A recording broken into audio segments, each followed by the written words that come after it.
We've just witnessed the most incredible finish to a truly exceptional World Championship match. This is the fourth tiebreak game of the rapid plays. There were 3 draws and this game now, the fourth one, was decisive. We have a new world champion. Let's see what happened. So Nepo playing white opens with e4. Ding goes e5. Clock times are on the left. They've got 25 minutes starting plus increment. Now we see the Roy Lopez on the board as we've seen all match. a6, the bishop drops back, and these opening moves we're following, these were actually played in their game 2 rapid play game, and I'll show you the moment where the players deviated. Because when we get to here, bishop d7, h3, castles, bishop e3, all being seen, the knight hits the bishop, it drops back, gives this pawn, which Ding takes, and opens the b file, but now here Nepo, he comes with a new move. So what we saw in game 2 was bishop d2, and this knight dropped back to c6. But in this game, he goes knight c3. Now he's eyeing this pawn here. Ding goes rook b8, attacking this one, and Nepo plays this really strange idea. So he goes bishop b1, underdeveloping that bishop back to its, no, not back to its starting square, sorry, came from the other side of the board. That was the knight square, but okay, way back to the start, right, you get the idea. Now, what's the whole idea? Well, if the rook captures this pawn, then you can actually take this one, and after rook b8 back, you know, that one's attacked by the knight, you can get knight c5, and it's a really clever idea, because you open up the rook attacking here, and you're hitting the bishop, so if you take, white takes, decent structure. Coming back here, if you save the knight, or say c6 even, save the knight like that, best move, well then you can capture the bishop pair. White's doing okay, small edge. So really interesting concept, and it's why the pawn wasn't captured by the rook. Instead, Ding went queen e8, defended that a4 pawn, and now Nepo's follow-up is pawn to b3. Idea being, if you capture, you lose your knight. So Ding, he did not capture the pawn, he plays c5, the standard clamping move that black so often plays, and Nepo recaptures his pawn. But what Ding's now playing for is to make this bishop look awful, and this is the strategic risk for white. So the knight drops back to c6, and now this is a really dubious decision from Nepo. He drops back this knight, just entombing this bishop for a long time, because he could have gone pawn c3, and you could get a line something like this, where you start to worm this bishop out, and then remaneuver this knight into c4, maybe look to go d4 in future, break open the bishop. But knight c3 played, and that's why the computer doesn't love it, because now after a5, you know, this one's not getting out for a while. So knight d2, maneuvering round to c4, bishop e6 played, knight c4, and now the computer doesn't love this next move. You know, it's suggesting queen d7 as one of the top moves here, playing a bit slower, but d5, certainly not bad from Ding, because after captures, knight recaptures, we now see Nepo not playing in the most precise way. So apparently taking was best, bishop recaptures, and then again it's all about this c3 idea, preparing to get the bishop out. But what Nepo does is bishop d2, protecting this knight and also eyeing this pawn. But now there's a nice follow-up which Ding plays. So he takes on c3, bishop recaptures, and then he voluntarily gives up his bishop pair. Why? Because after pawn recaptures, again it's all about this horrible bishop on b1. So bishop d8 now played, spinning round to this diagonal here to then look at the king. Also covers this pawn some more. It was attacked twice. And now bishop d2, preparing c3. We see bishop c7, pawn c3, and now Ding, he takes the bull by the horns, because all this takes time, right? f5, he wants to get aggressive towards Nepo's king. We see rook e1 played, looking at this e4 break later on, going on the same line as the queen. Now we see rook d8 centralizing, and now rook a2, an interesting rook lift from Nepo, add some protection to that d2 bishop and freeze this queen for activity. Sometimes this e4 move's coming, and then if the queen ever goes g6, d6, threatening mate, well, it's going to be looking at both the bishop and the mate square if the d file ever opens. So some deep stuff, but this is prophylactic. Now we see queen g6, the idea mentioned, queen e2 played, and queen d6 sets up that nasty battery. So g3 blocks the diagonal, and now Tanya Sachdev was mentioning the move of pawn f4. Isn't this quite scary? Is that good for black? But Fabi, he just wasn't even considering it, not on his radar, because he instantly recognised that queen e4 just sits on the light squares for white, and how is black's attack continuing? Something like this and this would just be no good. These top players just sensed the wrong plans. So f4 not played. Instead, Ding just nudges the rook over to the e-file. Great move, supporting this e4 idea.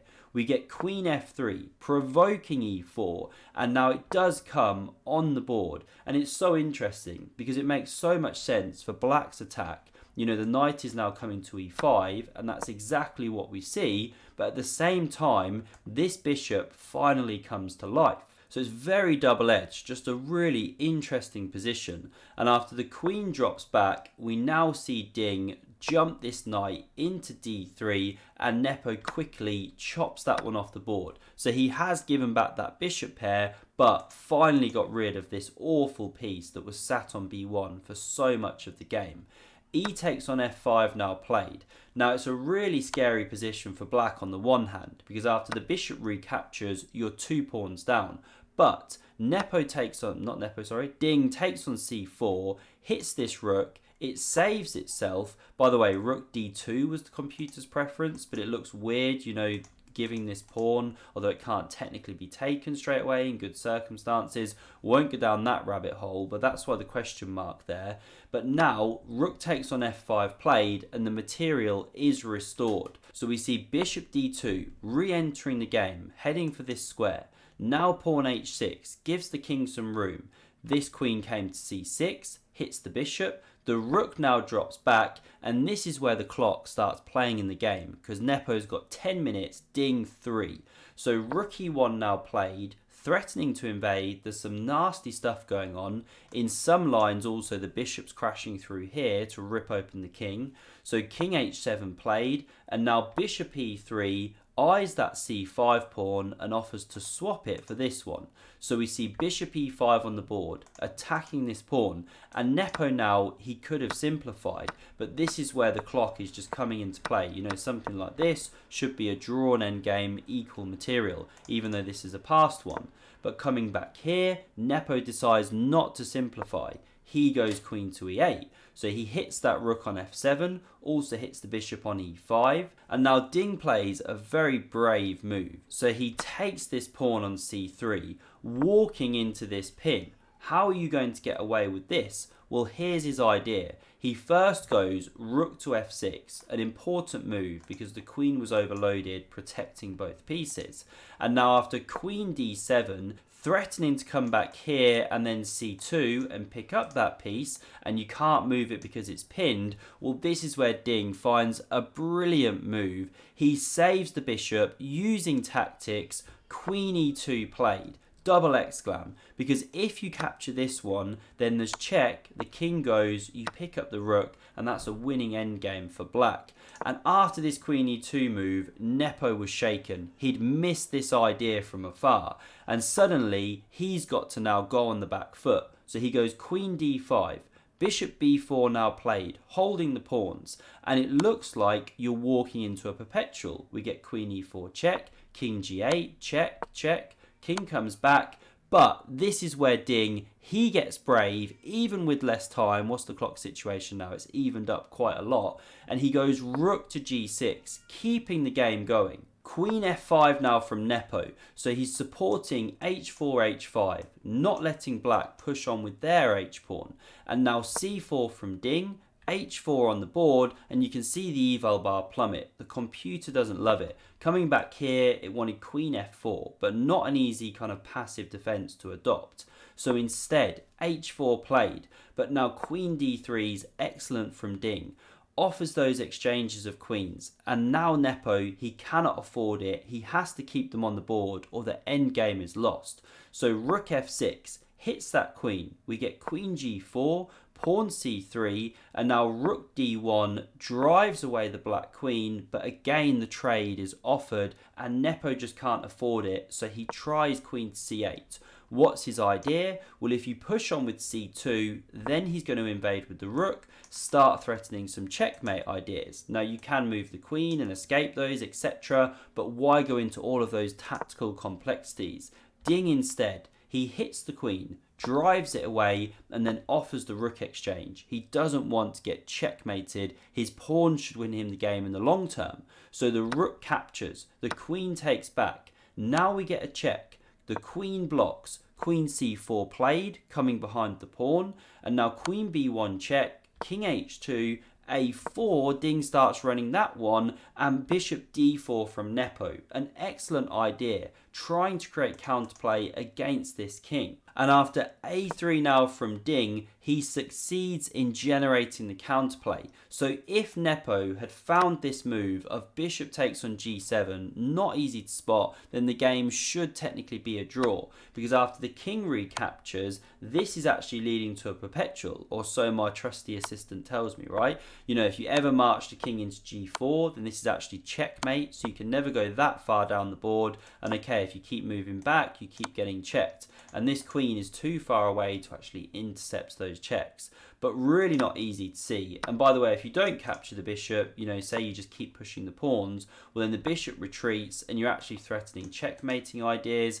If this queen drops back, well now apparently white is better after you drop that pawn on a2.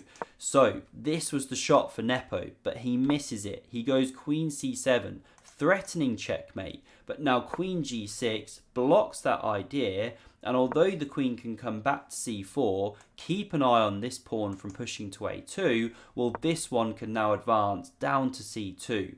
Bishop e3 played, bishop d6, spinning round, looking to come into b2.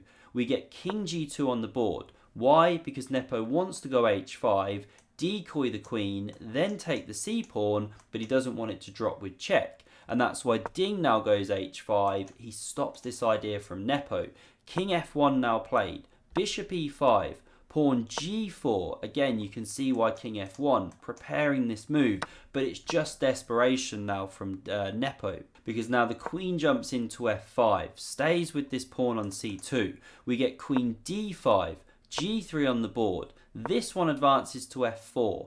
a2 prepares to make a queen, and after the queen takes on a2, well now bishop takes on f4, the final move. This is why the queen was decoyed away.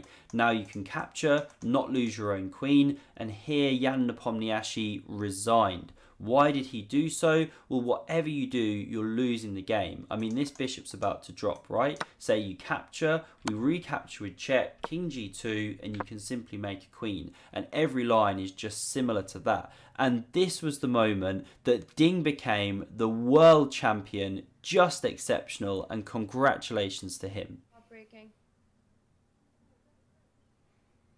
It's over. Ding Liren is the world chess champion.